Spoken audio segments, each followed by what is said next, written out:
So hello everyone, I welcome you all to Let's Crack UPSC CSC। सो इस session के अंदर एक बहुत ही इम्पॉर्टेंट विषय पर हम चर्चा करेंगे और ये इम्पॉर्टेंट इसलिए है कि बहुत बड़े इंटरनेशनल न्यूज़पेपर्स उन्होंने पिछले महीने इस बात को क्लेम किया और इस महीने भी इस बात को क्लेम किया लगातार कि चाइना ने परमाणु परीक्षण किया है और किस जगह पे किया है आगे हम लोग डिस्कस करेंगे, किस टाइप का किया है वो हम लोग डिस्कस करेंगे। एक नया कंसेप्ट है जिसे हम कहते हैं जीरो इल्ड मानक या जीरो इल्ड स्टैंडर्ड्स, ऐसे आप समझो। ये टॉपिक इंपॉर्टेंट है आपका जीएस पेपर 2 के लिए, इंटरनेशनल रिलेशन के अंदर पूछा जा सकता है। दूसरा जो इंपॉर्टेंट एस्पेक्ट हम लोग जानेंगे, जो कॉम्प्रहेंसिव टेस्ट बैंड ट्रीटी है 1996 की, उसके प्रोविजंस को भी हम लोग जानेंगे। भारत के लिए क्यों ये जरूरी है कि वो इस ट्रीटी का पार्ट ना बने, बनने की बात नहीं है, ना बने। अगर कोई देश है जैसे चीन जैसा देश है, पाकिस्तान जैसा देश है, अगर वो उसका पालन नहीं कर रहा तो क्या भारत को उसका पालन करना चाहिए कि नहीं करना चाहिए। ये एक ऐसा एग्जाम्पल है जो ये शो कर रहा है कि चीन अपने इंटरेस्ट को इस्टेब्लिश करने के लिए परमाणु परीक्षण कर सकता है। ऑलरेडी अगर आप चीन को देखोगे तो 1967 से पहले ही चीन के पास न्यूक्लियर वेपन्स थे और 1967 एक कट ऑफ डेट रखी गई थी। अगर आपने एक ट्रीटी के बारे में सुना होगा, उसको हम कहते हैं non proliferation treaty. Non proliferation treaty में ये था कि 1967 को कट ऑफ डेट रख के, ये ईयर जो है इसको कट ऑफ डेट रखा गया, बोला कि इसके बाद अगर कोई न्यूक्लियर वेपन लाता है तो उसको खत्म करना पड़ेगा, उसके पहले किसी के पास न्यूक्लियर वेपन है तो चलता है, ऐसा उन्होंने कहा। इसलिए बहुत ही डिस्क्रिमिनेटरी थी। मतलब ये आप ये मानो कि ये ट्रीटी को कभी भी किसी देश ने, भारत जैसे देश की अगर आप बात करो तो उन्होंने माना नहीं, क्योंकि उसको ये पता है कि अगर न्यूक्लियर वेपन वो चीन को अलाउ करते हैं तो उनको बहुत नुकसान होगा। ऑलरेडी डिस्प्यूट है, उन्होंने हमला भी किया है भारत पे, भारत के एरिया पर भी कब्जा कर रखा क्साई चीन जैसे इलाके में। और इस ऐसी सिचुएशन में भारत के पास अगर न्यूक्लियर वेपन नहीं होंगे तो अपने इंटरेस्ट को कैसे प्रोटेक्ट करेगा, ये सोचने वाली बात है। इसी प्रकार सीटीबीटी की भी हम बात करें तो भारत ने उसको साइन नहीं किया। अब यहाँ पे समझने वाली बात यह है, जो सोचने वाली बात यह है कि बड़े बड़े जैसे रॉयटर्स जो है न्यूज़पेपर, उसने भी कहा पिछले महीने, उसने ये रिपोर्ट पब्लिश की है, यूएस से चाइना, यूएस की रिपोर्ट के अकॉर्डिंग वॉल स्ट्रीट जर्नल है ना, माना हुआ रेपुटेटेड आप कह सकते हो न्यूज़पेपर, वॉल स्ट्रीट जर्नल की अगर आप बात करो, इसने इसी महीने इस चीज़ को कोट किया कि पॉसिबल चाइनीज न्यूक्लियर टेस्टिंग स्टर्स। और ये जो पॉसिबल न्यूक्लियर चाइनीज की टेस्टिंग है, मतलब जो न्यूक्लियर टेस्टिंग कैरी आउट की गई है चीन के द्वारा, ये एक मैटर ऑफ कंसर्न है यूएसए के लिए।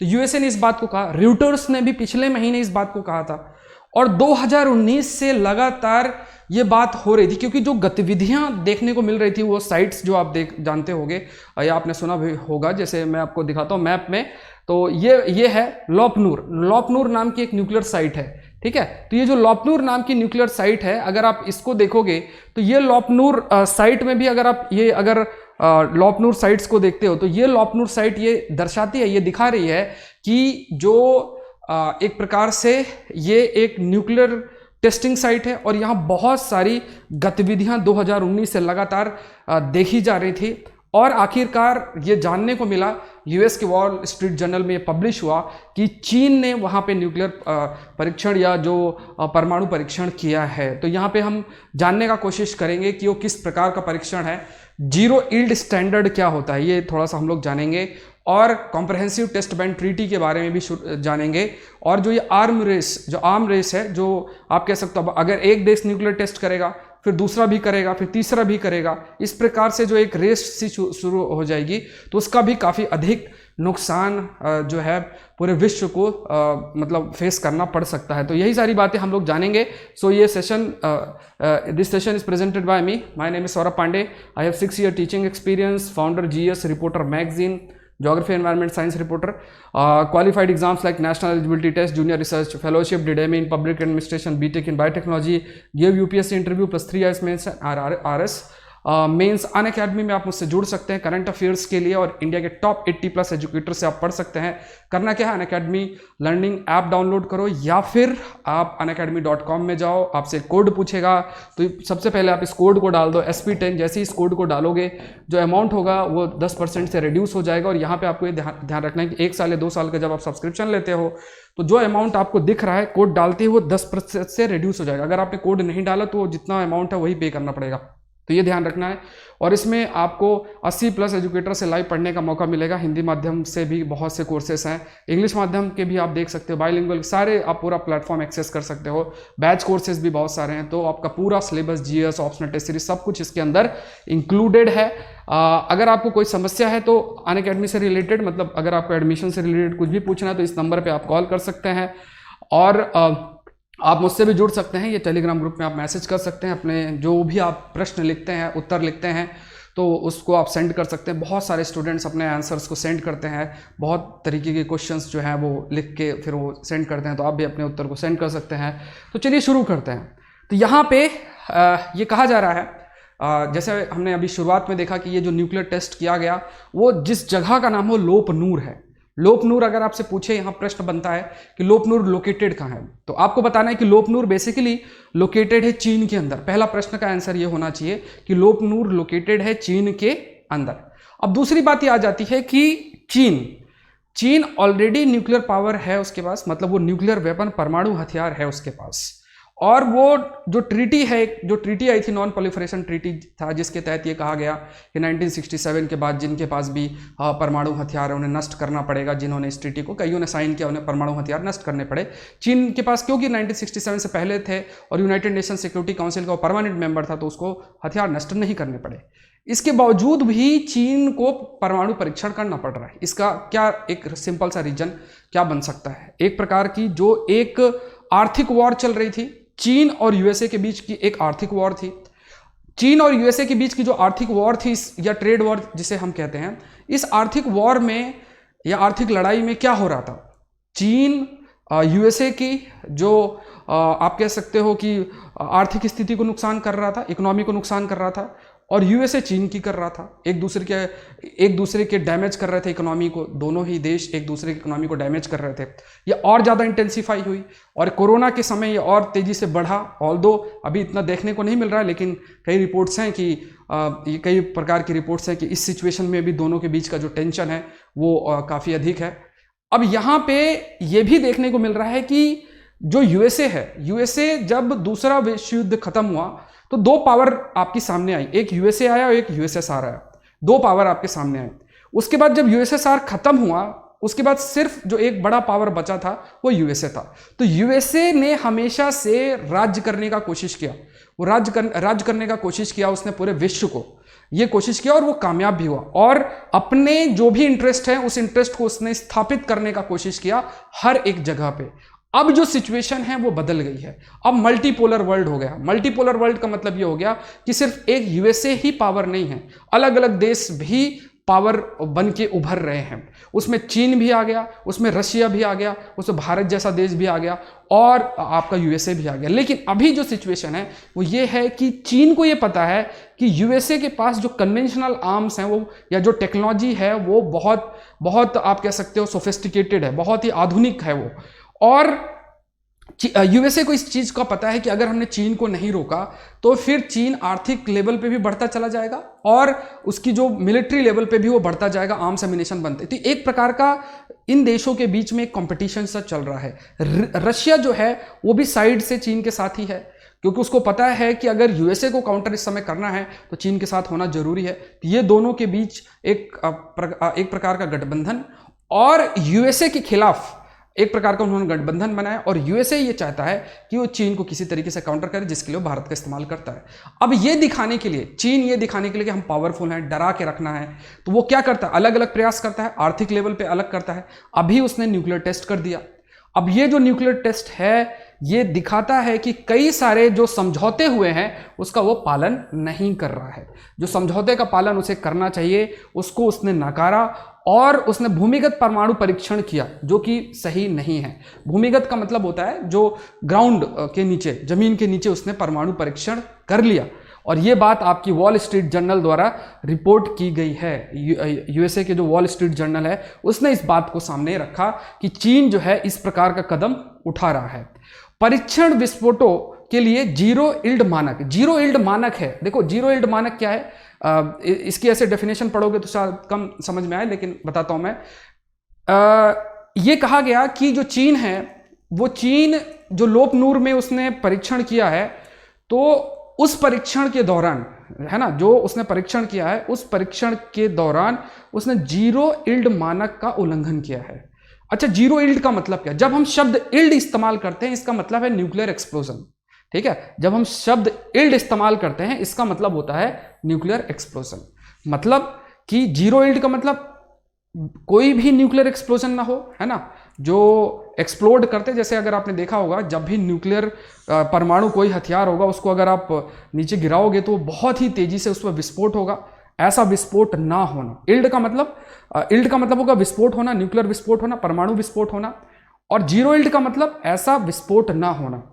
तो ऐसी भी पॉसिबिलिटी होती है कि आप अपने न्यूक्लियर वेपन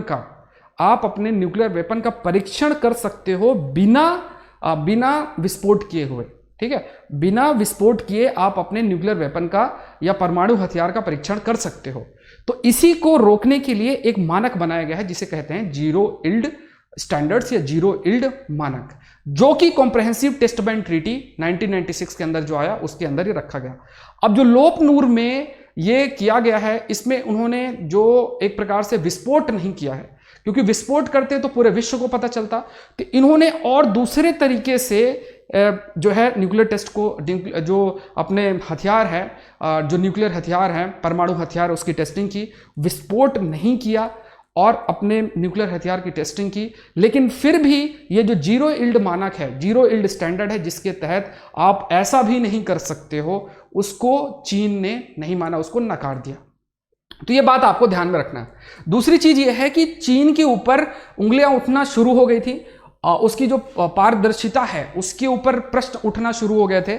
और इसका सबसे बड़ा जो रीजन ये था, उसकी जो पारदर्शिता है उस पर प्रश्न बहुत अधिक उठना इसलिए शुरू हो गए थे 2019 से ही। क्या हुआ था कि जो लोप नूर साइट है इस पे हलचल होती थी, लोगों को शक था, वहाँ बहुत सारे सेंसर लगे हुए थे और उससे डेटा आते थे, क्योंकि चीन ये कहता था नहीं हम कुछ नहीं कर रहे, तो वहाँ से डेटा आता था इंटरनेशनल एजेंसीज के पास, ये उनको पता चलता था। क्योंकि क्या होता है कि अगर कभी भी आप न्यूक्लियर टेस्ट करो और इस टाइप से, तो आपका जानकारी मिल सकती है, अगर अलग अलग तरीके के ऐसे इंस्ट्रूमेंट होते हैं जिससे आपको जानकारी मिल जाएगी। तो चीन ने क्या किया, वो जो डेटा आता था उसको ब्लॉक कर दिया, उसने जो पारदर्शिता थी उसको भंग कर दिया, उसको नहीं माना। तो देशों को शक हुआ कि चीन ने एकदम से ऐसा क्यों किया। पहले वो डेटा आने दे रहा था, अब डेटा को उसने रोक दिया, पारदर्शिता एक प्रकार से उसने उसका पालन नहीं किया। तो इससे क्या है, ये कहा गया कि चीन ने जो एक संधि है उसका अनुपालन नहीं किया, उसको फॉलो नहीं किया, और एक प्रकार से उसके ऊपर प्रश्न जो है वो उठने लग गए। तो 1996 की बात करोगे तो ये आपका कॉम्प्रहेंसिव टेस्ट बैंड ट्रीटी आई थी, और इसके तहत आप अगर देखोगे व्यापक परीक्षण प्रतिबंध संधि CTBT परमाणु हथियारों की सुरक्षा सुनिश्चित करने के लिए डिजाइन की गई गतिविधियों की अनुमति देती है। तो यहाँ पे CTBT की भी अगर कॉम्प्रहेंसिव टेस्ट बैंड ट्रीटी की बात करें तो जब भी ये जो भी न्यूक्लियर चीज़ें होती हैं, न्यूक्लियर टेक्नोलॉजी का इस्तेमाल होता है, इस टेक्नोलॉजी का इस्तेमाल होता है, तो उससे रिलेटेड जो भी आपके सर्टेन मतलब डिज़ाइन की बात की जाए या जो सुरक्षा है उसको सुनिश्चित करने का काम यह आपका कॉम्प्रहेंसिव टेस्ट बैंड ट्रीटी के तहत होता है। दूसरी बात यह भी है, जो ट्रीटी 1996 में आई, ये कहती है कि आप जो है जो परमाणु हथियार है उसका किसी भी प्रकार से टेस्ट नहीं कर सकते हो, किसी भी तरीके से अलाउड नहीं। इसीलिए इसका जो नाम है इस ट्रीटी का, जीरो इल्ड ट्रीटी भी इसको कहा जाता है ना, इसे जीरो इल्ड संधि भी कहा जाता है, क्योंकि ये कहती है कि कोई भी विस्फोट आप किसी भी प्रकार का नहीं कर सकते। आप ये नहीं कह सकते कि मुझे मिलिट्री के लिए करना है, ठीक है, सैन्य काम के लिए या सिविलियन नागरिक उसके लिए करना है, कि मुझे इलेक्ट्रिसिटी बनाना, मुझे इसलिए करना, मैं इसलिए विस्फोट कर रहा हूँ, कुछ भी अलाउड नहीं है। इसने कहा कि ना ही आप सैन्य के लिए ना ही नागरिक उसके लिए पर्पस के लिए कर सकते हो, ये साफ साफ बोला गया। दूसरी चीज ये भी कही गई, इस बात पर भी फोकस किया गया कि ना ही आसमान में ना ही जमीन में, है ना, ना ही आसमान में ना ही जमीन में और ना ही धरती के नीचे, है ना, आसमान में, जमीन में या धरती के नीचे या पानी में कहीं भी आप विस्फोट कर सकते हो, किसी भी प्रकार का विस्फोट आप नहीं कर सकते हो।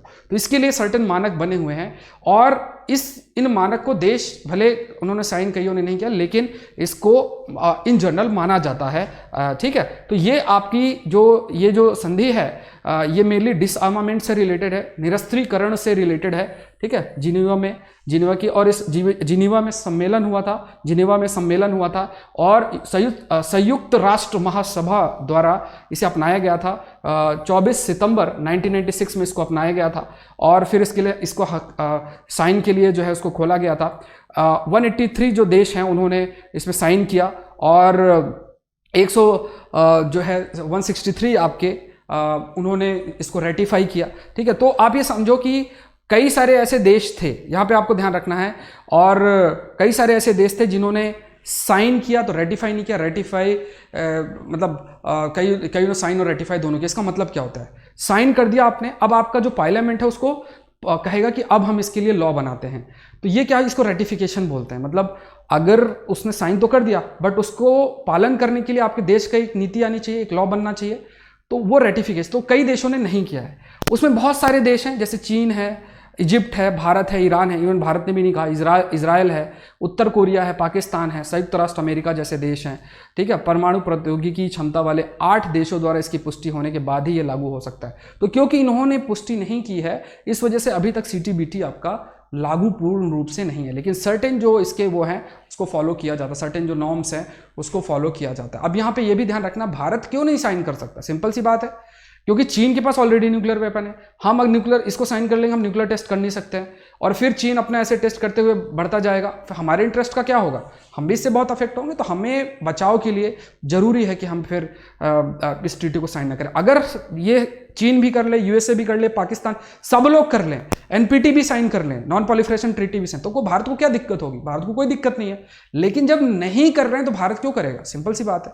तो ये सब चीज़ें हैं जो आपको ध्यान में रखना है। सो हमने इस विषय पर जो है चर्चा की। मुझे आशा है कि आपको ये अच्छा लगा होगा।